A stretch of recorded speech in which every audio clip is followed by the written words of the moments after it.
Malabar English medium school Chakkarakkal LKG UKG 1 മുതൽ 10 വരെ admission ആരംഭിച്ചിരിക്കുന്നു. Malabar English medium school Chakkarakkal. Kerala സർക്കാർ ആയുഷ് ഹോമിയോപ്പതി വകുപ്പ്, നാഷണൽ ആയുഷ് മിഷൻ എന്നിവയുടെ സംയുക്ത ആഭിമുഖ്യത്തിൽ സംഘടിപ്പിച്ച ലോക ഹോമിയോപ്പതി ദിനാചരണത്തിന്റെ കണ്ണൂർ ജില്ലാതല ഉദ്ഘാടനം മഹാത്മാ മന്ദിരത്തിൽ വെച്ച് നടന്നു. മുൻ ആരോഗ്യമന്ത്രി KK ശൈലജ MLA ഉദ്ഘാടനം ചെയ്തു. വൈദ്യശാസ്ത്ര രംഗത്തെ ഓരോ ചികിത്സാ രീതികൾക്കും അതിൻ്റെതായ മേന്മയുണ്ടെന്നും ഹോമിയോപ്പതി വളരെ പ്രാധാന്യമർഹിക്കുന്ന ഒന്നാണെന്നും KK ശൈലജ പറഞ്ഞു. ഹോമിയോപ്പതി ആയാലും നാച്ചുറോപ്പതി ആയാലും മോഡേൺ മെഡിസിൻ ആയാലും ട്രഡീഷണൽ ആയിട്ടുള്ള ആയുർവേദ ആയാലും ഓരോന്നിനും അതിൻ്റെതായിട്ടുള്ള പ്രത്യേകതകളുണ്ട്.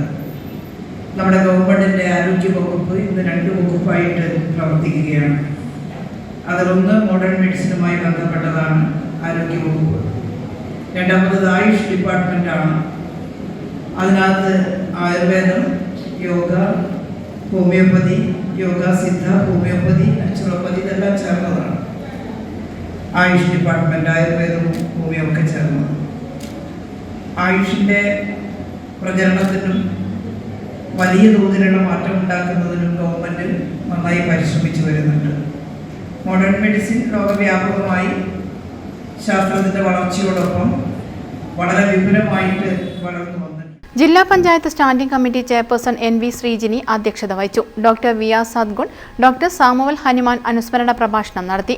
Homeo DMO in charge doctor BJ Soni, DMO doctor Piyush M Namboothiripad, ഡോക്ടർമാരായ VP Sheeja, KC Vatsala, KP Reshma, Jimri Sadiq, KC Ajith Kumar തുടങ്ങിയവർ സംസാരിച്ചു. News bureau, Kannur. കരുതലിന്റെ സ്നേഹസ്പർശം AKG memorial cooperative hospital, Kannur.